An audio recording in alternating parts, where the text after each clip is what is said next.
자, 이번 이야기는 시청자 커버님께서 찾아와 주셨습니다. 커버님이야 뭐 이야기 워낙 깔끔하게 섬뜩하게 잘 해주시는 분이라서 믿고 듣는 분이죠. 바로 만나보도록 할게요.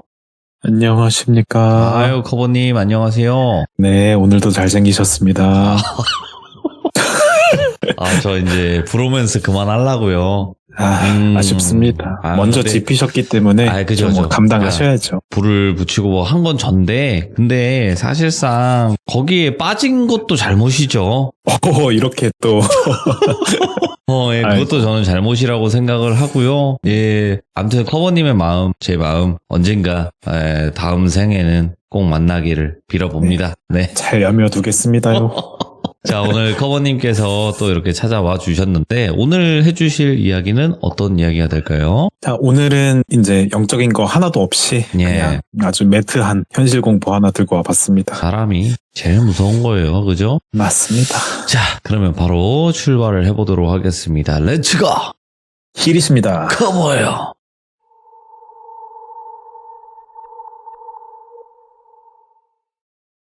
자, 오늘 얘기는 제가 오랜만에 그 BJ 관련된 현실 공포 얘기를 하나 들고 왔어요. 인터넷 방송하시는 분들, 예. 예, 맞습니다. 오늘 주인공 친구는 저도 BJ였었는데 제가 하던 플랫폼은 아닌데 저랑 같은 그 방송 소속사에서 있었던 분인데 플랫폼은 다른 데서 하는 그런 여캠 친구 얘기 하나 들은 게 있어서 풀어보게 됐습니다. 역캠만 있으신 것 같아요, 주변에. 적당해야 되는데 도를 넘어섰기 때문에 한번 말씀드렸습니다. 네. 예. 어쩌다 듣다 보니 이제 여자분들이 좀 있는데 남자 이야기도 좀 잘 구해보겠습니다. 아니에요. 이거 보니까 여성분들과만 친분이 있는 것 같습니다. 예. 아이고, 또 유언비어가 오늘 좀 많으신 것 같은데 네, 일단 예. 얘기해보면요. 그 주인공 이름은 일단 가명이고 지현이라고 할게요. 지현이는 20대 여캠이라고만 일단 간단하게 소개를 드리고요. 제가 방금 소속사에 있다고 말씀드리긴 했지만 그 당시에 이 친구가 저처럼 저는 전업으로 그때 인터넷 방송을 했었는데 근데 이 친구는 전업으로 인터넷 방송하던 친구는 아니었고 9to6로 이제 일반 회사를 다니고 퇴근하고 저녁에 방송을 부업처럼 이렇게 하는 친구였습니다. 근데 그게 뭐 완전 취미라고만 하기는 좀 어려웠던 게 그 당시 다니던 회사 월급보다는 조금 적은 정도. 그러니까 뭐 예를 들어서 회사 월급이 한 300만 원 받는다 치면 그 친구가 방송 수익이 한 200만 원 정도 버는 거였다고 해요. 이제 취미라기에는 어느 정도 꽤나 버는 뭐 그런 건데 그런 친구인데 뭐 지연이가 한동안 잘 지내다가 이사 갈 일이 있었대요. 그래서 뭐 먼 거리는 아니었고 거리로 치면 뭐 제가 아는 동네 기준으로 뭐 인천에서 부천 정도? 그러니까 지역이 바뀌긴 하지만 뭐 그다지 멀지는 않은 곳으로 이사를 갔대요. 근데 뭐 가깝다고 해도 아무래도 동네가 바뀌다 보니까 새 동네로 이사를 와가지고 낯선 환경이 되겠죠. 그래서 적응을 하는 시간이 좀 필요했대요. 근데 이게 있습니다. 저도 느끼는 건데 그 방송을 하면 그 사람들이 막 엄청 채팅도 치고 뭐 본인은 BJ는 열심히 말도 하고 그런단 말이죠. 근데 그렇게 열심히 방송을 하고 마치고 방송 종료를 딱 누르고 나면 저는 그랬어요. 저 갑자기 뭔가 현실로 돌아온 듯한 느낌을 받을 때가 있어요. 그게 뭐냐면 이제 수백 명의 사람들과 소통을 했어도 그건 온라인이었고 방송 끄고 나면 그 방에 컴퓨터랑 나밖에 없는 거죠. 그 느낌이 되게 허해요, 저는. 그래서 저 같은 경우는 그런 허한 느낌을 받을 때 그 동료 BJ 방송 가서 뭐 자리하고 채팅치고 놀고 그랬는데 지연이 같은 경우는 이거에다 더해서 그 인터넷 방송 BJ로 활동도 하고 회사 활동도 한다고 했잖아요. 그래서 그 사이에서 반복되는 지치는 그 일상 루틴 막 이런 것도 좀 지치고 그래서 그것까지 더해져가지고 좀 외로움도 느껴지고 막 그랬다고 해요. 그래서 어느 날 지연이가 방송 끄고 그냥 뭐 폰으로 인터넷을 뒤적뒤적 하고 있는데 정말 우연히 오픈 채팅방이라는 것을 보게 돼요. 근데 사실 그 카카오톡의 오픈 채팅이라는 것 자체를 지연이가 뭐 안 한 건 아니었어요. 시청자들과 소통하는 용도로 자기 뭐 개인 번호나 카톡 주기 좀 그러니까 뭐 오픈 카톡을 1대1 만들어서 하긴 했었대요. 근데 동네 사람들끼리 친목하는 오픈 채팅방? 단톡? 뭐 이런 거는 좀 해본 적이 없었대요. 아무튼 그래서 발견한 게 뭐냐? 그 동네 친구를 만들어주는 오픈 채팅방을 발견하게 됩니다. 근데 뭐 채팅방 소개 글은 아주 평범했대요. 그 지연이 사는 곳이 뭐 동으로 치면 뭐 커버동이라고 하면 뭐 커버동 주민들끼리 모여서 소통하고 친목을 도모합니다. 뭐 자유롭게 들어오세요. 뭐 이런 지극히 평범한 소개의 그런 오픈 채팅방이 있었대요. 그 말씀드렸다시피 좀 외로움도 느끼고 허했던 지연이는 별 깊은 고민이나 생각은 딱히 없었고 그냥 가벼운 마음으로 채팅방에 접속을 했고 들어가서 그냥 뻘쭘하게 안녕하세요 하니까 의외로 엄청 다들 반겨주시더래요. 처음 보는 사람인데. 그래서 뭐 곧 커버동의 주민들과 활발한 대화를 나누면서 뭐 즐거운 시간을 보내기 시작했대요. 근데 처음에는 그런 얘기를 했겠죠.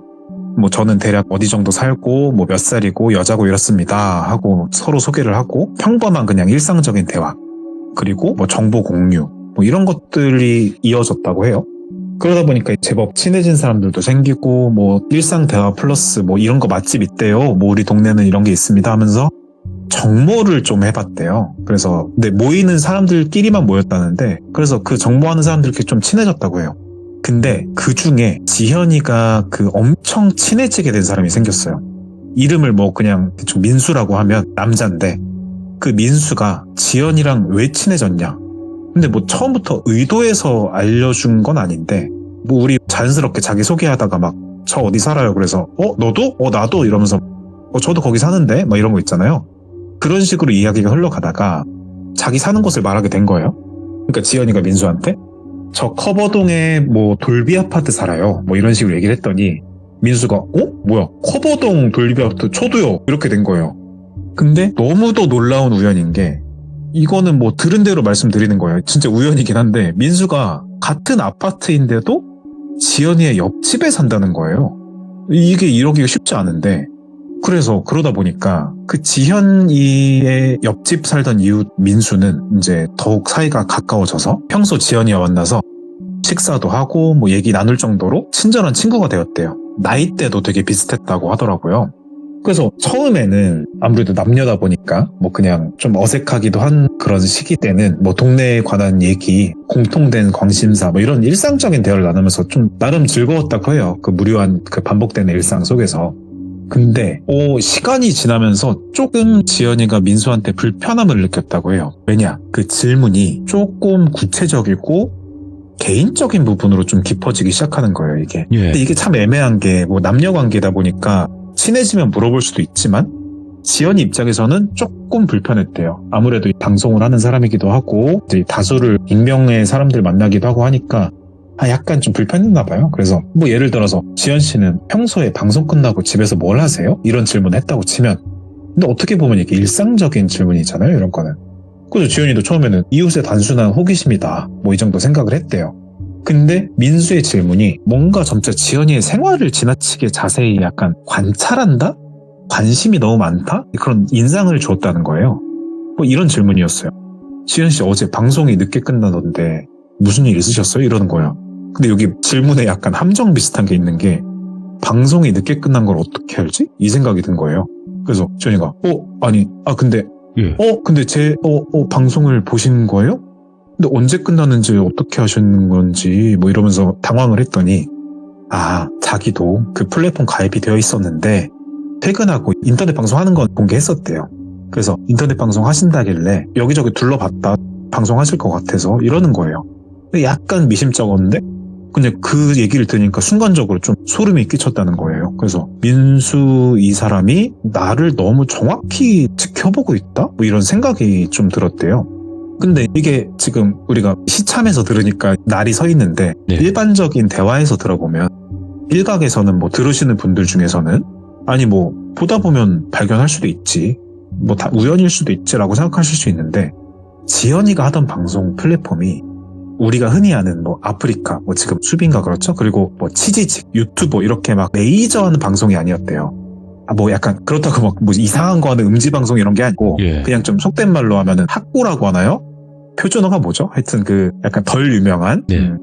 그런 플랫폼에서 했던 거예요. 그래가지고 그거를 맞춰가지고 좀 놀랬다고 해요.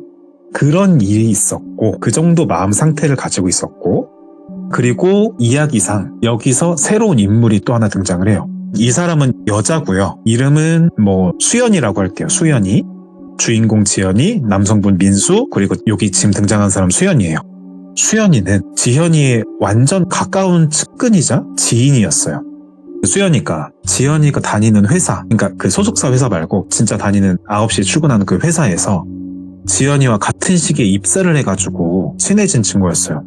근데 이 친구가 되게 그 모난 데가 없습니다. 성격이 되게 막 늘 밝고 친절하고 심지어 업무 능력까지 뛰어나가지고 뭐 회사 내적으로나 외적으로나 뭐 신뢰받는 그런 사람이었어요. 예. 근데 이제 지연이가 수연이랑 특별히 친하다 보니까 수연이의 그 약간 속마음 이야기, 비밀 이야기 이런 것도 좀 서로 여자애들끼리 알고 그랬더래요. 그러니까 들어보니까 수연이한테는 좀 남모를 아픈 그런 게 있었다고 해요. 어린 시절에 아버지가 일찍 돌아가셨는데 수연이가 그래서 외동으로 자라서 형제 자매도 없이 외톨이로 자라면서 좀 주변으로부터 무시와 외면을 받은 적이 많았었나 봐요. 그래서 수연이가 털어놓기로는 누가 자기한테 친절을 베풀거나 가까워지면 쉽게 마음을 주는 그런 성향이 생겼다고 해요. 특히 지연이가 처음부터 자신한테 잘 대해주고 또 믿어주고 살갑게 해준 덕분에 수연이도 지현이를 특별히 소중한 존재로 여겼다고 합니다. 그래서 친한 친구다 보니까 방송에 몇 번 제가 언급했고 여러분들도 아시겠지만 그 방송에 매니저라는 거 있잖아요. 그거를 설정을 하는 게 있는데 뭐 플랫폼마다 조금씩 다른데 어쨌건 역할은 똑같죠. 그래서 방송 매니저도 봐주고 했다고 하나 봐요. 하여튼 그래서 앞선 그 민수 상황에서 좀 약간 불편함, 불안감보다 불편함이겠죠. 그런 걸 좀 느낀 지현이가 그 회사 동료이자 방송도 도와주는 거죠. 그 매니저인 수연이에게 이 상황을 털어놨어요. 뭐 이런 일이 있었는데 좀 난 불편하다. 이걸 좀 잘 거절할지도 모르겠고 그렇다고 선 넘진 않는데 내가 예민한 걸까? 이렇게 좀 애매한 마음을 털어놨대요. 수연이가 그걸 쭉 듣더니 근데 그 사람 너한테 관심 있어서 그럴 수도 있긴 한데 뭐 아무튼 조심해야겠다. 요즘 뭐 세상이 어떤데 조심해야 된다. 옆집 산다며 그러면서 약간 지연이를 되게 걱정해주는 말투로 얘기를 했대요. 그래서 지연이는 민수에 대해서 좀 그렇게 내가 오버하는 건가? 과하게 생각하는 건가? 애매하게 생각하고 있다가 나름 믿음직하고 자기가 의지하는 친구인 수연이가 그렇게 말하니까 좀 확신이 섰대요. 아, 이 민수라는 사람이 좀 선이 넘은 것 같다. 그래서 수연이는 그 민수와의 접촉을 좀 피하라고 그 정도 조언을 했다고 합니다. 그래서 며칠 후에 지연이는 현관문 앞에서 좀 선 넘는 걸 발견해요. 그 포스트잇 하나가 붙여있는 걸 발견했다고 하는데 포스트잇에는 뭐 짧은 메시지가 쓰여 있었는데 딱 한 문장이었대요. 근데 이 문장을 제가 정확하게 기억을 해서 말해준 게 아니고 약간 자기 기억에 의존해서 말해준 거라서 실제로 좀 다를 수 있는데 대충 골자니랬어요. 항상 곁에서 지켜보고 있어요. 뭐 이런 식의 본다 이런 식의 얘기를 협박까지는 아니고 되게 좋은 어조로 존댓말로 써놨대요. 그래서 이걸 본 지연이가 소름이 좀 끼치면서 무서워가지고 막 뭐 민수씨 막 이렇게 찾아간 것도 아니고 그냥 바로 모른 척하고 그 경찰에 신고를 했대요. 근데 여기서 뭐 입장에 따라 다르겠습니다만 그 경찰 반응이 조금은 아쉬웠던 게 그 경찰분 입장은 단순히 그 의심되는 분이 친한 이웃끼리 뭐 장난친 걸 수도 있고 뭐 다른 사람이 그냥 붙인 걸 수도 있고 무슨 재산상 피해라든가 뭐 문이 따갑거나 그런 게 없기 때문에 심각하게 뭐 받아들이지 않고 좀 일단은 넘어갔다고 합니다. 근데 뭐 한편으론 그럴 수 있죠. 그 우리 많은 시들무 사연에서 이런 비슷한 상황 나와서 아시는 분들은 아시겠지만 그 포스트잇 붙인 게 뭐 큰 문제가 될 건 아니잖아요. 최소한 법적으로는. 하지만 지연이 입장에선 되게 심각하죠. 되게 불안도 하고.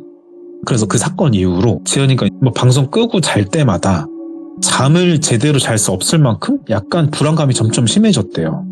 그러던 어느 날 좀 사건이 하나가 생기는데 그 방송을 마치고 지쳐가지고 그때는 뭐 별다른 채팅 그것도 잘 안 하고 그냥 침대에 털썩 누워서 잠이 들락말락 하고 있는데 갑자기 그 현관문 손잡이가 덜컥덜컥 하면서 흔들리는 이렇게 초걱초걱 소리 있잖아요. 그 번호키를 누르지도 않고 그냥 손잡이를 몇 번 이제 잡고 흔드는 그런 철컥 소리가 들렸다는 겁니다. 그래서 지연이는 너무 놀라서 얼어붙었어요. 혹시나 그 잘못 들었나 싶어서 그랬나 싶었는데 네? 그런 의심이 들 때쯤 되니까 현관문 손잡이가 의심을 확신으로 바꿔주듯이 더 세게 쾅쾅 흔들렸대요. 그래서 공포심에 지연이가 떨리는 목소리로 현관을 향해 외쳤죠. 누구세요? 뭐 이렇게 얘기했더니 근데 돌아오는 건 무슨 대답이 아니라 그냥 싸늘하게 약간 정적이었고 아무런 대답도 없었대요. 그래서 너무 두려워져가지고 뭐 또 이번에 경찰 신고했죠. 이거는 좀 할만하니까. 예. 그래서 경찰이 도착했을 때는 그 현장엔 아무도 없었고 이상한 거는 CCTV에 뭐가 찍힌 게 없었다는 거예요. 그래서 일단은 별다른 조치를 취하지 못한 채 순찰 강화 이런 말씀 주시면서 돌아가셨다고 해요. 그렇게 상황이 점점 심각해질 무렵에 민수가 어떤 일을 하나 겪게 돼요. 겪었다기보단 뭘 보는데 우연히 그 지현이 집 앞에서 뭔가 이렇게 하고 있는 수연이를 발견했대요. 그래서 민수가 평소 수연이가 그 지현이의 절친한 친구인 줄은 알았기 때문에 그냥 별 의심 없이 다가가서 그냥 말을 걸었대요. 그래서 수연씨 안녕하세요? 여기서 뭐 하세요? 그랬는데 그냥 인사를 건넸는데 근데 수연이가 민수의 말에 엄청 당황하면서 말을 막 더듬는 거예요. 안녕하세요. 그냥 저 걱정돼서, 지연이 걱정돼서 온 거라고. 그러니까 민수가 의심스러워지죠. 그래가지고 다시 물어보죠. 그래서 지연씨 걱정이요? 혹시 수연씨가 요즘 지연씨 괴롭히는 사람 누군지 알고 있고 막 그런 거 아니에요? 근데 이 질문도 좀 약간 선 넘긴 했죠, 갑자기. 근데 그렇게 말하니까 수연이 입장에서는 당연히 기분이 나쁘죠. 생사람 잡는 것도 아니고. 그래서 표정이 싹 굳어가지고 민수 쏘아보면서 이제 한마디 했대요, 또. 민수 씨야말로, 지연이한테 뭐 이렇게 관심 가지고 지켜본다고 그러고 뭐 나쁜 의도 있는 거 아니냐고 이러면서 막 둘이 언성이 점점 높아진 거예요. 투닥거리면서. 그래서 그날을 기점으로 그 민수와 수연이 사이에 심각한 갈등이 좀 있었다고 해요. 그래서 좀 서로 안 좋게 된 게 민수는 그 동네 아까 말했던 그 오픈 채팅방 그 사람들한테 그 수연이라는 친구가 그 방에 있진 않았지만 그냥 말한 거죠. 지연이 친구 누가 있는데 걔가 요즘에 지연이 괴롭히는 것 같다고. 그래서 지연이를 자주 만나는 그 친구 수연이에 대해서 이상한 소문을 좀 퍼뜨렸고 수연이 역시 민수가 계속 수상하다고 느껴가지고 지연이한테 스토킹이니 뭐니 하면서 계속 주의를 줬다고 해요. 네. 이제 두 사람의 어떻게 보면 친해진 두 사람인데 지연이 입장에서는 그 두 사람 사이의 갈등 속에서 이제는 누구를 믿어야 될지 혹은 이걸 어떻게 중재해야 될지 모르는 좀 혼란스러운 상태가 됐어요, 지연이는. 근데 민수도 조금 불편하긴 한데 근데 수연이도 민수 씨가 와서 한 얘기를 들어보니까 그 상황에서 의심이 안 가는 건 또 아니잖아요. 그래가지고 근데 확실한 물증이 있는 건 아니지만 근데 심증으로는 지금 둘 다 충분한 상황이잖아요. 그래서 결국 일단은 좀 두렵기도 하고 너무 혼란스럽고 마음이 힘들어가지고 지연이는 모든 상황을 끝내려고 일단은 동네 그 오픈 채팅방에서 일이 있어서 못하게 됐다 하면서 나왔고 이제 그렇게 방 나가고 나니까 며칠 지나고 보니까 한동안은 그 수연이도 민수도 별 말이 없었더래요. 근데 그러고 나서 일상에서 작은 변화가 하나 생겼다면 점점 방송에서 채팅으로 그 어그로라고 하죠. 관심을 끄는 그런 시청자가 하나가 생겼대요. 자꾸 얼굴 평가, 외모 평가를 한다거나 비꼰다거나 이러면서 막 욕을 하고 그런 건 아닌데 약간 돌려서 비아냥거리듯이 그런 뉘앙스의 말을 자꾸 하는 거슬리는 시청자가 좀 생겨서 신경이 쓰였대요.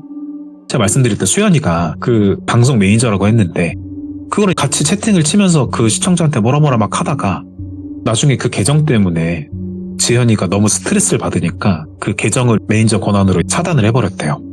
그러면서 수연이가 하는 말이 이거 민수 그 사람인 것 같다고. 네 방송 찾아보고 본다고 하지 않았었냐고 전에. 그러니까 이거 완전 인연을 끊어야 된다고 그 사람이랑. 막 소름 끼친다 막 이랬대요. 그래가지고 그런가 이러고 있는데 이제 좀 결정적인 사건이 하나 발생하면서 이 두 사람 사이의 갈등이 이제 끝나게 되는데 그러던 어느 날 여느 때처럼 6시 퇴근하고 지연이는 집으로 왔죠. 피곤한 몸을 이끌고. 그래서 현관문을 그냥 띠띠띠 누르고 들어갔는데 바로 그때 기다렸다는 듯이 들어가자마자 민수한테 메시지가 나온 거예요. 그 내용이 뭐냐 했더니 지연씨 지금 위험하니까 빨리 집 밖으로 나오라고. 그래서 당황해가지고 뭐야 하고 있는데 그 순간에 아주 그 익숙한 목소리가 집 안에서 들려요. 지연아 나야. 걱정돼서 왔어. 그래서 지연이가 순간 안도하는 마음 반 놀란 마음 반으로 안방 문을 열어봤대요. 그 목소리는 수연이었고 근데 수연이가 평소랑 좀 약간 다른 느낌인 거예요. 그래가지고 약간 기이한 뭐에 홀린 듯한 미소를 지으면서 약간 충얼충얼한대요.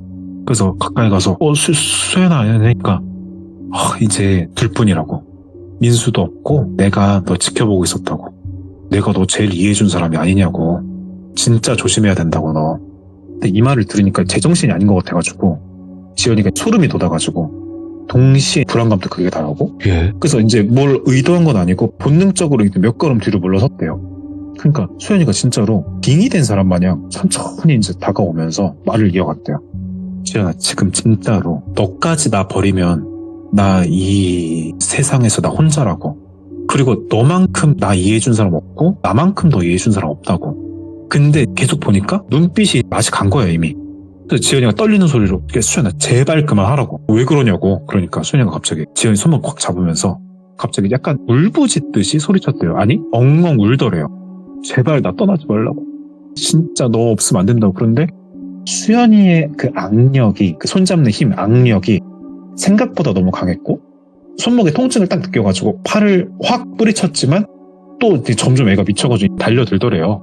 그러다 보니까 저항을 하다가 달려들고 하다 보니까 본의 아니게 몸싸움이 됐고 어쩌다가 좀 힘에 밀려가지고 지연이가 뒤로 밀쳐졌는데 그 테이블 모서리에 팔 쪽에 이렇게 지익 부딪혀가지고 살짝 찢어진 거라고는 했는데 약간 피가 좀 날 정도로 상처를 입고 말았다고 합니다. 근데 이제 사람 눈에 피가 보이잖아요. 그러면 공포가 갑자기 확 엄습한대요. 말도 안 되는. 그래서 팔에서 피가 흐르는 걸 본 지연이가 극도의 패닉이 돼가지고 막 비명을 꽥꽥 지르면 살려주세요, 도와주세요 이랬는데 그 순간 무슨 영화 마냥 타이밍이 딱 맞게 그 현관 밖에서 다급하게 막 발소리가 들리면서 뭐 문을 쾅쾅쾅 누가 두드리는 거예요. 사람들이 뭐 문 열어주세요 뭐 이렇게 얘기해서. 근데 수연이가 그걸 듣더니 갑자기 또 그 도끼 있는 눈이 풀리면서 바닥에 준주앉아서 막 흐느끼면서 엉엉 울더래요. 그래서 지연이가 이때 잠깐 정신을 차려가지고 막 얼른 문으로 미친 듯이 뛰어가서 문을 열었더니 경찰분들이 와 계신 거예요. 민수랑.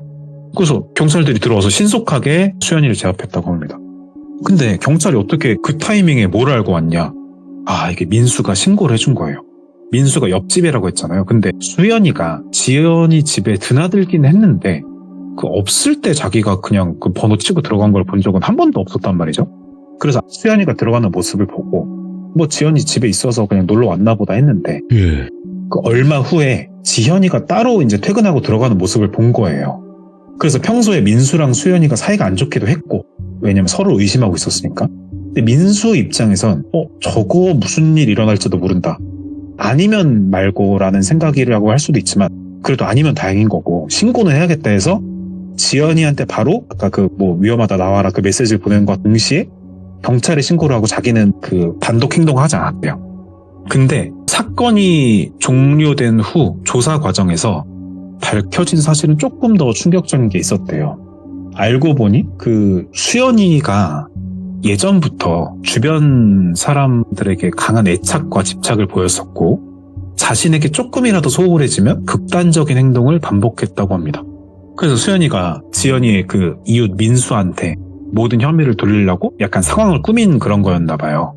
그래서 지연이 방송에 악플을 달던 시청자가 그 수연이가 만든 그 부계정이라고 하죠. 가짜 계정 그런 거였던 사실도 고백했다고 해요. 이제 수연이가 그걸 왜 그랬냐 그랬더니 지연이가 자기한테 더 의지하고 자기만 바라보도록 만들기 위해서 그렇게 계정을 파서 뭐 이렇게 공격도 하고 해서 자기가 매니저로 지켜줬다. 뭐 이런 걸 좀 하고 싶었나 봐요.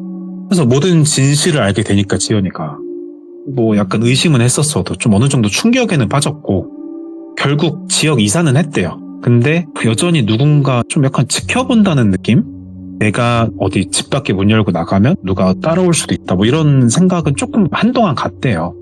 근데 그 민수라는 사람이 이 이야기에서 나쁜 사람은 아니었는데 지현이는 그쯤 되니까 고마운 건 고마운 건데 그냥 되게 같이 계속 친하게 지내고 싶기가 뭔가 좀 불편했대요. 정말 죄송하지만 그분에게는.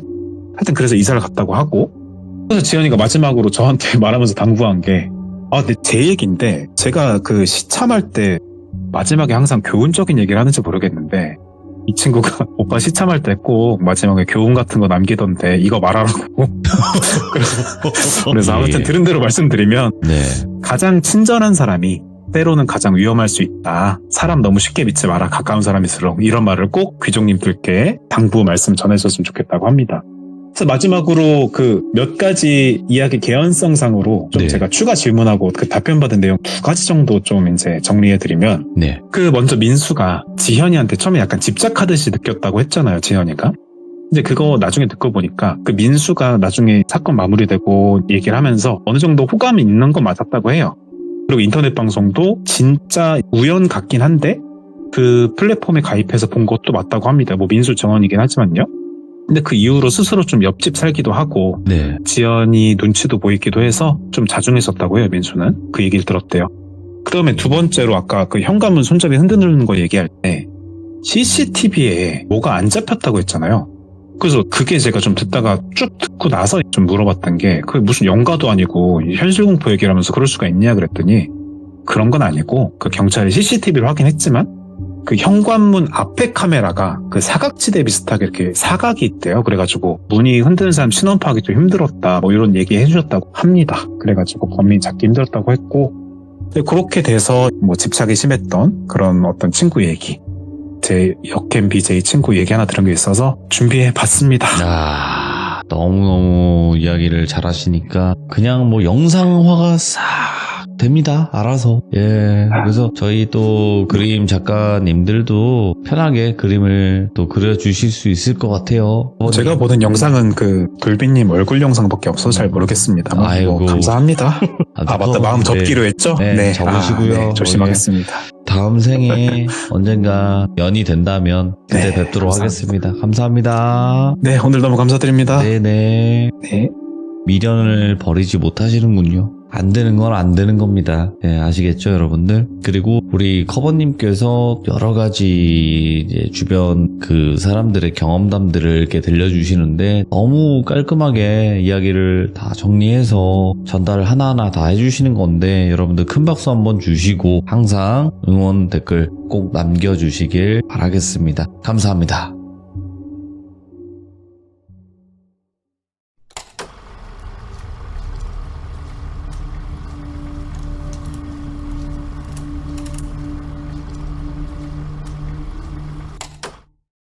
자, 이번 이야기는 시청자 커버님께서 찾아와 주셨습니다. 커버님 아시잖아요. 빨리 이야기를 들어보도록 할게요. 안녕하십니까. 커버님. 안녕하세요. 왜 이렇게 네. 오랜만인 것 같은지 모르겠네요. 굉장히 오랜만에 뵙는 것 같습니다. 네. 돌비님, 근데 오랜만에 뵈도 얼굴이, 아니다. 이제 이런 말 안 하려고요. 자꾸 칭찬드리니까 저를 내치셔가지고 말을 좀 아끼겠습니다, 이제. 저는 이게 가까이 다가올수록 좀 밀어내는 그런 성향이라서. 그래서 이제 저도 좀 밀당이란 걸 좀 요즘 젊은 친구들 하길래 해보려고 합니다. 계속 밀리시면 됩니다. 네. 당기실 필요는 없고 계속 밀리시면 될 것 같고요. 자, 그러면 알겠습니다. 오늘 커버님께서 해주실 이야기가 있으실 텐데 바로 한번 출발을 해볼 거거든요. 네, 알겠습니다. 네, 그래서 어쨌든 오늘 커버님의 섬뜩한 이야기 바로 만나보도록 하겠습니다. 렛츠고! 기리십니다. 커버예요.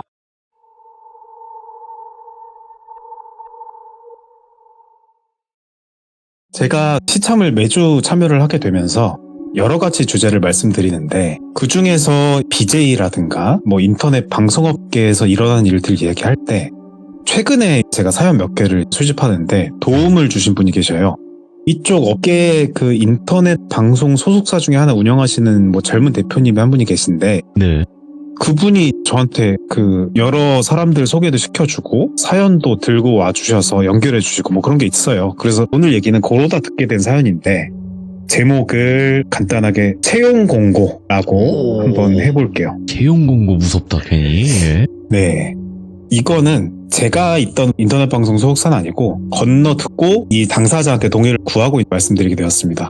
주인공 이름은 역시 가명이고 그냥 유진이라고 해볼게요. 여자예요. 그 유진이는 사건이 일어나던 당시에는 27살이었고 한 모바일 방송 전문 소속사에 속해 있던 역캠 BJ였어요. 예.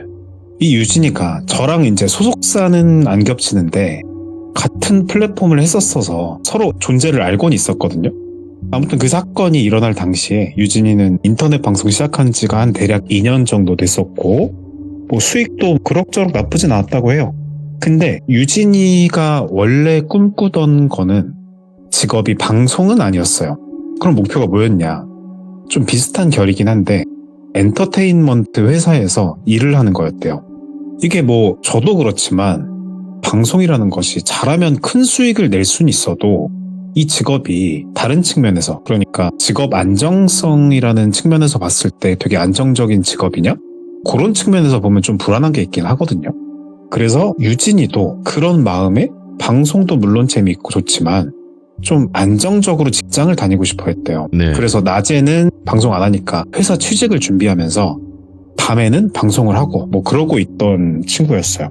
그러던 어느 날, 그날도 뭐 유진이는 낮에 쉬면서 인터넷에서 관심 있는 분야의 채용 공고들을 쭉 둘러보고 뭐 자기 이력서도 수정하고 그러면서 시간을 보내고 있었대요. 그러던 중에 아주 좀 독특한 채용 공고를 하나 발견합니다. 그게 뭐였냐? 블라인드 채용 공고였다고 해요. 다들 아시겠지만 여기서 블라인드 채용 공고 먼저 간단하게만 말씀드리면 뭐 예. 지원자의 학력, 나이, 성별, 뭐 이름, 사진까지도 이런 개인 정보를 전부 비공개로 하고 오직 실력이나 그 사람 포트폴리오만으로 평가하는 채용 방식이래요. 근데 이게 뭐 그 회사 방침마다 다르겠지만 중요한 거는 여러 가지 우리가 개인 정보 많이 보는 거를 많이 안 본다 뭐 이런 내용이고요. 아무튼 그래서 유진이는 보고선 블라인드? 뭔가 좀 특이하기도 해서 뭐 눌러봤는데 보니까 이게 인터넷 방송 엔터테인먼트였고 말 그대로 블라인드로 채용하겠다. 딴 건 보지 않겠다 해서 유진이는 일을 구할 때 자기가 BJ 활동을 하고 있다는 사실을 회사가 알면 괜히 좀 편견을 가질까봐 걱정하고 있었던 게 있는데 마침 뭐 블라인드니까 딱 좋은 기회다 생각하고 바로 지원을 해봤다고 해요. 근데 놀랍게도 그 이력서를 보내고 얼마 되지 않아서 바로 연락이 오더래요. 면접을 보러 오라고 그런 연락이 온 거죠. 그래서 유진이는 오 블라인드 채용이라서 그런가 그냥 바로 부르네? 라고 생각을 하고 설레는 마음으로 약속을 잡고 면접장에 갔습니다. 근데 보통 우리가 면접을 본다라고 한다면 지원자들이 의자에 쫙 일렬로 앉아있고 예. 앞에 마주보고 면접관이 한 3분에서 5분 이렇게 앉아 계시는 것을 생각하잖아요. 근데 면접관은 딱 한 분이 계셨고 나이는 한 30대 후반쯤으로 되게 젊어 보이는 남자였다고 합니다. 뭐 면접 분위기는 전체적으로 되게 편안했고 그 남자분 면접관도 되게 뭐 친절했다고 해요. 근데 조금 특이했던 거는 그 유진이가 본인이 방송한다고 이야기를 한 적이 없는데 면접관이 유진이한테 혹시 방송이나 뭐 BJ 활동 이런 거 하신 적 있나요? 라고 대뜸 먼저 질문했다고 해요. 꼭 유진이 입장에서는 순간 당황은 하긴 하죠. 뭐 블라인드 채용이니까 당연히 몰랐을 거라고 생각했으니까요. 그래서 이걸 어떻게 알고 있나 싶었죠. 근데 뭐 방송을 한다는 것 자체가 잘못된 일, 그러니까 뭐 어떤 회사에 취직할 때 결격 사유다 그런 것도 아니고 그래서 유진이는 뭐 방송 사실 뭐 숨기지 않고 솔직하게 얘기했죠. 뭐 인터넷 방송도 이렇게 합니다. 일단 네. 지금 하고 있고 다른 일도 옛날에 해봤어요. 그랬더니 그러니까 오히려 면접관이 야 좋은 경험이네요. 그럼 앞으로 저희 회사에서 콘텐츠 기획 쪽에 잘 활용할 수 있겠어요. 이러면서 긍정적인 그 시그널 반응을 보였다고 해요. 그러니까 유진이는 그날 면접이 너무 잘 풀린 것 같아가지고 좋은 마음에 집에 돌아갔죠. 이제 며칠 뒤 예상대로 정말 다행히도 합격했다는 연락이 왔고 유진이는 뭐 항상 모든 사람이 회사가 100% 마음에 든 곳은 없겠습니다만 그래도 어느 정도 꿈에 그리던 엔터테인먼트 회사의 직원으로 입사를 하게 되었다는 게 되게 기뻤대요. 그리고 초반 회사 생활은 정말 좋았다고 해요. 뭐 분위기도 좋고 사람들이 잘 챙겨줘서 편하고 불편할 게 없었대요. 근데 유진이가 입사한 지 한 몇 주쯤 지났을까? 그때였어요. 조금은 유진이 입장에서는 이상한 일이 하나둘 일어나기 시작했다고 합니다. 유진이가 방송을 하고 나면 그 다음날 회사에서 동료들이 꼭 유진이가 방송에서만 말한 것 그런 것들 알고 있는 거예요. 그래서 뭐 방송에서 뭘 입었는지 뭐 했는지 뭐 이렇게 알고 있다는 듯이 이렇게 말을 넌지시 건네더랍니다. 처음에는 유진이도 동료들이 방송을 보나 싶어서 그냥 뭐 대충 웃으면서 맡겼지만 그런 일들이 비일비재하다 보니까 조금 섬뜩한 기분이 들었대요. 그래서 뭐 동료들이 그럴 때마다 표정은 웃었지만 속으로는 매번 당황을 했다고 해요. 근데 유진이 입장에서는 이게 좀 예민한 걸 수도 있지만 유진이 입장에서는 그 회사 생활과 방송을 완전히 분리를 좀 하고 싶었대요. 그래서 그런 질문을 처음 받는 날은 이걸 어떻게 해야 되나 걱정돼서 좀 잠도 설치기도 하고 뭐 그랬다고 해요. 그래서 뭐 이렇게 웃으면서 이런 얘기를 계속 했는데 계속 불안한 마음을 가지고 있을 때 그때 유진이가 개인적으로 본인이 느낀 게 동료들의 표정이 뭐 이상하게 웃고는 있지만 뭔가 다 알고 있다는 듯한 그 미묘한 느낌의 미소? 그런 거를 느꼈다고 해요. 그러다가 직원들이 선 넘은 적은 없는데 그래도 이런 질문이 쌓이다 보니까 어느 날 어떤 방송에서 이런 옷 입었었는데 뭐 이런 옷이 좀 되게 파격적이더라고요. 뭐 이런 얘기를 한번 어떤 직원이 생각 없이 했는데 예. 별 의도는 없었던 것 같다고 해요. 근데 되게 표정도 그렇고 이렇게 상세하게 디테일하게 얘기를 하니까 되게 불편함을 느꼈다고 해요. 유진이 입장에서는 그게 뭔가 비웃는 듯 하면서도 음흉하다고 느꼈고, 그래서 그 얘기를 계기로 불안하고 불편한 마음에 회사에 들어가서 처음 면접 봤던 그 면접관이자 30대 후반의 남자, 그 사람이 팀장이었는데 직급이, 그분께 찾아가서 뭐 이 사실을 말했대요. 그러니까 팀장님이 조금 당황하면서 말하더랍니다. 유진 씨 그 방송하는 거 저한테 얘기해 주셨는데 그걸 누군가 보는 것 같네요. 참 불편하시면 제가 한번 직원들한테 말은 해놓을게요. 이렇게 되게 친절하게 좀 안심시키듯이 말을 해주셨대요. 그러니까 예. 그래도 면접도 보셨고 하니까 내적 친밀감도 있고 해서 좀 안심이 되더래요. 근데 딱 그 안심이 됐을 때가 또 하필이면 또 안 좋은 사건이 또 하나가 터졌는데, 그날 밤에 뭐 유진이가 어느 연대처럼 정규 방송을 켰는데, 아니 방송을 시작하니까 익숙하지 않은 닉네임의 시청자가 들어와서 이상한 채팅을 보내기 시작하는 거예요. 내용은 이랬어요. 유진 씨, 회사에서 힘들지 않으세요? 이러다가 방송 그만두고 회사 생활만 하는 건 어때요? 이러다가 좀 치명타인 말이 하나 있었는데, 그렇게 방송까지 하면서 욕심부리면 결국 둘 다 잃어버릴 텐데, 특히 이 말이 좀 섬뜩했대요. 다 잃어버린다고? 순간 너무 놀랐고, 그래서 그 시청자가 그냥 바로 퇴장 처리를 했대요. 근데 강퇴를 해도 계속 다른 계정으로 들어가가지고 비슷한 말을 반복하더랍니다. 그래가지고 유진이 그날 이후로 뭔가 누군가, 알 수 없는 누군가 자기를 좀 지켜보고 있다는 생각에 좀 많이 불안했어요. 그렇게 좀 꺼림칙한 생활을 하던 와중에 어느 날 유진이가 뭐 야근을 하게 되었대요. 야근이 아예 없는 건 아니었는데 자주 하진 않았는데 그날은 뭐 어떻게 야근을 했대요. 그리고 일을 하다가 시계를 보니까 밤 10시가 다 돼가고 있었고, 뭐 10시니까 창밖은 이미 완전 어두웠겠죠? 그래서 뭐 불빛이라고는 컴퓨터 화면 불빛, 그리고 작은 그 스탠드, 책상 위에 스탠드 불빛, 이런 것만 희미하게 사무실을 밝히고 있는 상황이었고, 그러면서 업무를 보고 키보드 탁탁 치면서 그냥 일을 하고 있는데 갑자기 화면이 이제 픽 나가는 거예요, 컴퓨터가. 그래서 순간 유진이가 든 첫 번째 생각은 아씨 이거 저장 안 했는데, 이 생각이 먼저 들었고, 무슨 일인지 몰라가지고 순간 멍해졌다고 해요. 근데 좀 주변을 보니까 사무실에 컴퓨터뿐만 아니라 뭐 전등이나 뭐 이 모든 전기 쓰는 것들이 동시에 꺼지면서 정적이 흐르고 있던 거예요. 그걸 보니까 일단 정전이 일어났구나 하면서 정전이겠거니 일단 하고 있었대요. 그래서 유진이가 자리에 일어나서 주위를 둘러봤는데 사무실 전체가 암흑으로 잠겨 있었죠. 너무 깜깜하더래요. 그게 한 치 앞도 안 보일 정도로 깜깜해가지고, 빛이라고는 뭐 창밖에 거리 가로등 뭐 이런 느낌의 불빛 정도만 흐릿하게 보였대요. 근데 그때 유진이가 뭔가 좀 이상하다고 느끼기 시작합니다. 아닐 수도 있지만 보통 정전이면 다른 주변 건물이나 거리도 이제 꺼져 있을 수 있는 건데, 네. 창밖을 보니까 다른 데들은 다 멀쩡한 거예요. 건물들은 불이 켜져 있던 거예요. 근데 물론 이게 뭐 어떤 전기 문제로 유진이 회사만 그럴 수도 있겠죠. 하지만 밤이고 이제 혼자이고 해서 그런지 순간 유진이의 등에 뭔지 식은땀 누르면서 좀 불길한 느낌도 들고 뭐 그랬대요. 그러니까 일단은 불을 켜야 되니까. 근데 일단 그게 있대요. 당황하면은 뭐 두꺼비 집이라고 하나요? 뭐 이렇게 그런 게 그 빌딩인 어디인지 모르고, 그러니까 일단은 그 휴대폰을 찾아가지고 급한 대로 손전등 그 기능 있잖아요. 그걸 켰다고 해요. 약간 밝아지긴 했는데 그 사무실에 파티션들이 있을 것이고 그 사이에 복도가 있을 텐데 그 복도 끝까지는 빛이 닿진 않았대요. 그러니까 폰을 켰더라도 그 지근거리, 그러니까 가까운 거리만 좀 위치 파악이 되고 대부분의 공간은 여전히 좀 어둠이 깔려 있는 거죠. 근데 그런 상황에서 숨을 죽이고 이렇게 차분차분하게 앞을 좀 밝히고 있는데 문득 그 복도 저쪽 끝에서 뭔가가 이제 스르륵 하고 움직이는 이제 소리 같은 게 들렸다고 해요. 근데 그 소리가 되게 작긴 했지만 그 고요한 사무실에서는 조용하니까 선명하게 이제 귀에 들려올 정도? 그 정도의 소리였어요. 뭐 심장이 뛰기도 하고 너무 쫄려서 그런지 이제 호흡까지 좀 약간 불편한 느낌이 들었대요. 그래서 진짜 용기를 100배 냈다는데 두려운 마음에 조심스럽게 복도를 비추면서 누구세요? 누구 계세요? 라고 작게 물었대요. 근데 뭐 대답은 없었고, 근데 오히려 소리는, 스치는 듯한 소리는 더 가까운 곳에서 들려오기 시작했다고 해요. 그 스르륵 소리가 어떤 느낌이냐면 마치 누군가 양탄자 같은데 발끝으로 살금살금 밟으면서 다가오는 듯한 약간 되게 조용하게 조심스러운 그런 느낌이었다고 해요.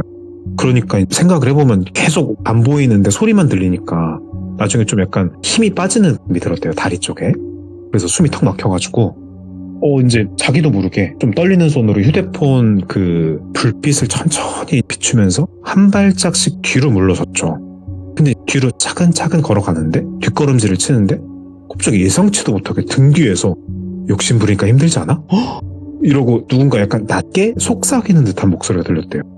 근데 이게 너무 가까운 거리에서 들려가지고 목 뒤로 약간 무슨 숨결 같은 것도 환각인지 모르겠는데 느꼈대요. 그래서 와 그러면서 소리를 지를 것 같은데 소리는 못 질렀고 그냥 숨을 너무 놀랐을 때 이렇게 하는 거 있잖아요. 약간 그런 느낌으로 휙 돌아봤는데 아무도 없었어요. 그냥 분명 그 목덜미에 느껴지는 숨결 비슷한 것도 있었는데 없는 거예요. 그냥 차갑고 어두운 공기만 느껴지고 이젠 안 되겠다. 인젠 이건 아니야. 그래서 유진이 너무 무서워가지고 휴대폰 꽉 쥔 채로 그냥 사무실 문 쪽으로 뛰어나갔다고 해요. 야. 근데 나가는 동안에도 마치 누군가 계속 자기 뒤를 천천히 따라오는 것 같은 느낌이 들어서 그 뒤를 차마 돌아보지도 못했다고 해요. 자, 그래가지고 사무실 문을 열고 복도 밖으로 나왔는데 그래서 계단으로 막 내려갔대요. 근데 나왔는데 마치 아무 일도 없었다는 듯이 이게 주변 다른 층이 그러니까 아까 전에 다른 데 불 들어와 있다고 한 거는 건물 밖에 다른 빌딩이라든가 가로등이었는데 지금 얘기는 같은 건물이에요, 이번에. 다른 층은 멀쩡하게 불이 켜져 있고 나와서 보니까 건물 경비실이나 로비 뭐 이런 데도 아무 문제 없이 그냥 불 잘 켜져 있더래요. 그러니까 오로지 그 자기가 있던 층만 전기가 나갔다는 걸 깨닫게 된 거죠. 제가 그 설명을 확실히 못 드린 게 있는데 우리가 보통 회사라고 하면 어떤 빌딩의 회사라고 생각하는데 방송 엔터테인먼트 회사 같은 경우는 보통 지하에 위치해 있거나 아니면 그 전체 어떤 빌딩 중에 한 층이나 두 층을 점유하고 있습니다. 그래서 그 빌딩이라는 게 전체가 회사 건물은 아니고 그 제가 몇 층인지까지는 못 들었는데 하여튼 몇 층을 점유하고 있었던 거예요. 그러니까 다른 층은 다른 회사나 뭐 가게가 있는 거죠. 하여튼 그래서 이쯤 되니까 이제 자기도 모르게 눈물이 조금 찔끔 나오더래요. 그래서 두려운 마음 억지로 참고 다리는 좀 떨리고 그래서 급히 건물 빠져나와서 택시 잡아 타고 집으로 돌아갔다고 해요. 이제 택시가 안전한데 그 안전한 택시 안에서도 따라온 게 아닐까 이런 불안에 떨 정도로 진짜 정신적 충격이 컸다고 해요. 아무튼 그렇게 어떻게 두려운 밤이 지났고 다음날 유진이가 출근을 했을까요? 다음날 출근은 했어요. 이게 출근 어떻게 하셨냐고. 그러니까 너무 무섭고 찜찜했는데 이게 출근을 안 해버리면 이게 오히려 좀 이상한 분위기를 느끼는 것 속에서 자기가 더 이상하게 보일까봐 억지로 되게 용기를 내서 출근한 거였다고 해요. 그리고 바로 다이렉트로 팀장님한테 다시 찾아갑니다. 가서 이제 전날 겪은 일을 말했대요. 근데 이 팀장님 반응이 조금은 묘했던 게 팀장은 당황했다? 아니 그 당황했다기보다는 좀 어색한 듯이 미묘한 웃음을 지으면서 어제 아시잖아요. 그 야근한 직원은 유진 씨밖에 없었는데 좀 되게 이상하네요 라고 말했대요. 누가 있을 리가 없다는 거죠. 근데 그 반응이 좀 뭔가 뜨끈미지근해가지고 좀 찝찝했대요. 꺼림칙한 반응으로. 근데 그때 우연히 본 건데 유진이가 팀장 책상 위에 있는 모니터 화면에서 그 파일이 있는데 방송 녹화본 그리고 만약에 유진이가 대충 그냥 물론 가명이지만 뭐 김유진이라고 하면 김유진 파일 뭐 이런 식으로 자기 이름이 거론된 어떤 파일을 발견했다고 해요. 그래서 순간 소름이 끼쳤는데 이게 그게 있대요. 이거 뭐예요? 이렇게 따질만도 한데 근데 순간 이제 이게 그 상황을 피하고 싶은 마음이 먼저 들더래요. 그래서 본 기색은 내비치지 않고 그냥 그렇게 아무도 없었다고요? 저밖에 없었다고요? 되게 뭐 이상하네요. 그러고 그냥 서둘러 자리를 떴대요. 그러고 참 강단 있는 게 그날도 이제 방송 휴방 안 하고 계속 했다는데 그날도 근데 익명의 시청자가 나타나서 채팅을 또 쳐요. 채팅을 뭐라고 했냐 하니까 다 네 잘못이라고. 봤네. 방송 같은 거 하지 말고 나한테만 집중했어야지. 뭐 이런 내용의 골자에 채팅을 막 치는 거예요. 봤구나? 뭘 봐? 막 이러다가 순간 익명의 시청자가 아까 그 파일이랑 유추되면서 내가 그거 본 거 설마 안 건가 싶어서 야 이거는 팀장이다. 이 팀장 이거 이 미친놈이다 이거. 그래가지고 바로 공포감에 그냥 경찰에 신고를 했는데 이게 되게 인제부터 일사천리로 갑자기 얘기가 진행이 되는데 그래서 유진이 신고를 받고 회사에 출동했대요. 그 다음날. 근데 그 이미 팀장은 사라진 뒤였고 팀장이 사라지기 직전에 본인의 책상에 있던 모든 개인 물건과 자료들 전부 싹 가져가서 통통 비어 있더래요. 그냥 언제 갔는지도 모르는데. 그래서 CCTV 기록을 이제 보죠, 당연히. 보니까 팀장은 이미 전날 퇴근 시간 직전에, 그러니까 무려 유진이가 그 방송 하기도 전에 회사에서 나가는 모습이 확인됐다고 했고, 또 이제 조사 중에 팀장 뭐 어엿한 회사를 다니는 사람이니까 신원이 파악이 되잖아요. 그래가지고 신원을 확인해 보니까 그 팀장은 본인의 이름과 이력조차 좀 꾸며낸 그런 인물이었다고 해요. 그래서 과거에 비슷한 방식으로 이제 블라인드 채용 공고를 이용해가지고 다른 회사에서도 이제 뭐 여성 직원들 상대로 이걸 스토킹이라고 하죠. 보통 스토킹하고 어떤 괴롭힌 그런 전력이 있어서 경찰에서도 그거를 이렇게 검거 중에 있었던 사람이다. 뭐 이런 얘기를 했었대요. 그래가지고 지금 확실한 거는 못 잡았다는 거죠. 이게 그래서 지금 21세기 2025년인데 뭐 그때가 몇 년도인지 제가 잘 모르겠는데 이 사회에 그 회사를 다니는데 이걸 못 잡는다고? 이게 안 잡혀요? 그랬던데 묘하게도 이거는 자세한 얘기를 저한테 일부러 안 한 건지 못 한 건지 모르겠는데 예. 자기 신상을 특정하기 어렵게 어떻게 숨겨서 이렇게 하는 사람들이 있대요. 이 21세기에. 그래서 신기하다 뭐 이렇게 얘기를 들었는데 그래서 추가적으로 경찰 조사할 때 밝혀진 사실이 회사에서 갑자기 정전이 난 이유가 그 우연이 아니었던 거예요. 이제 회사에서 어떤 뭐 층별로 그 무슨 철로 된 판문 같은 게 있다는데 네. 제가 이게 정확히 묘사가 어려운 게 뭔지를 몰라가지고 거기 열면은 방별로 이렇게 딸깍딸깍 돌리는 게 있대요. 두꺼비 집처럼 전체가 아니고 그래서 그거를 일부러 내린 거를 파악이 됐대요. 그래서 그거 있는 대로 가는 사람이 찍혔는데 그거 팀장인 것 같다. 그 사람 얼굴이 특정되진 않았지만 정황상 그 사람인 것 같죠. 그래서 그 확실한 증거로는 채택은 안 됐지만 어떤 그런 정황도 있었고 그래서 일단 그 팀장이 잠적하고 난 뒤에 유진이는 일단 경찰 보호를 잠시 받긴 했었다고 해요. 네. 왜냐하면 이 단순한 사건 이상으로 이 사람이 워낙 위험한 인물이라는 것이 밝혀져서 네. 경찰 쪽에서 먼저 신변보호를 권고를 했대요. 유진이한테. 그래서 유진이가 그런 권고를 받고 좀 보호를 받는 시간을 보냈는데 얼마 후에 집 근처에서 그 익숙한 뭐 그림자, 약간 인기척 이런 것도 몇 차례 있었고 이제 이게 있어가지고 안 되겠다. 그래서 유진이 뭐 회사도 방송도 모두 그만두고 아예 타 지역 지방으로 이사까지 가게 됐다고 해요. 근데 이사를 지방으로 갔는데 그 간 이후에도 여전히 뭐 밤마다 뭐 누군가 인기척이 느껴진다고 하네요. 그래서 불 끄지 않고 생활하는 버릇이 좀 생겼대요. 그 정전 트라우마일까 뭐 그런지 모르겠는데 근데 이게 유진이가 예민한 걸 수도 있는데 그 지방으로 이사 갔을 때 그 후로 딱 2번 정도 낯선 번호로 모르는 번호죠. 전화가 왔었다고 해요. 그걸 받으면 뭐 말도 없었고 이 부분에 대해서는 뭐 경찰에 신고했는데도 그 전화가 이제 발신 쪽이 뭐 공중전화다 뭐 이런 식으로 해서 좀 그것도 뭐 안 됐다고 해요. 결국에는. 근데 후일담이 이렇긴 한데 근데 유진이 자신도 이 부분에 대해서는 자신을 따라서 지방까지 그 사람이 왔을 가능성에 대해서는 희박할 거라고 생각하고 뭐 이렇게 확신하고 있진 않아요. 본인도 그렇게 생각해요. 유진이도. 아마 그 스스로 뭐 심리적인 트라우마 뭐 이런 게 너무 강해서 그 인기척 같은 환청을 느낀 걸지도 모른다고 본인도 생각하고 있고 우연히 걸려온 전화는 뭐 다들 한 번씩 있으니까 자기가 예민해서 좀 그런 거라고 좀 스스로 생각을 좀 정리를 했다고 해요. 네. 일단 이야기는 여기까지인데 제가 이제 이야기를 듣고 저는 보통 받아 적는 편이거든요. 그래가지고 대담을 하고 받아 적는데 제가 여기서 좀 3가지 정도 추가 인터뷰로 좀 이제 이 부분은 뭐예요? 이렇게 물어본 게 있어가지고 그거 좀 말씀드리면서 마칠 건데 근데 그러면 우선 먼저 블라인드 채용이라고 했는데 네.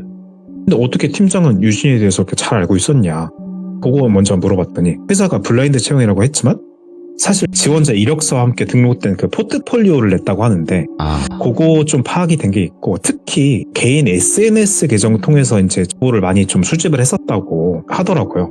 근데 이거는 뭐 조사 과정에서 알게 된 거라고 하고 아니 그래서 그러면 이어서 2번째로 그 직원들 그 유진이 네가 그 좀 불편하게 시선을 느꼈던 그 직원들은 뭐 공범이야? 아니면 뭐 진짜 우연히 한 거냐? 라는 물음을 했어요. 예. 그래서 결론부터 말씀드리면 직원들은 공범이 아니에요. 그 팀장의 내박까지는 전혀 몰랐어요. 예. 근데 알고 보니까 유진이가 모르는 사이에 그 이미 회사 내부 메신저에다가 그 유진이 방송 링크나 뭐 어떤 그 클립이라고 하죠.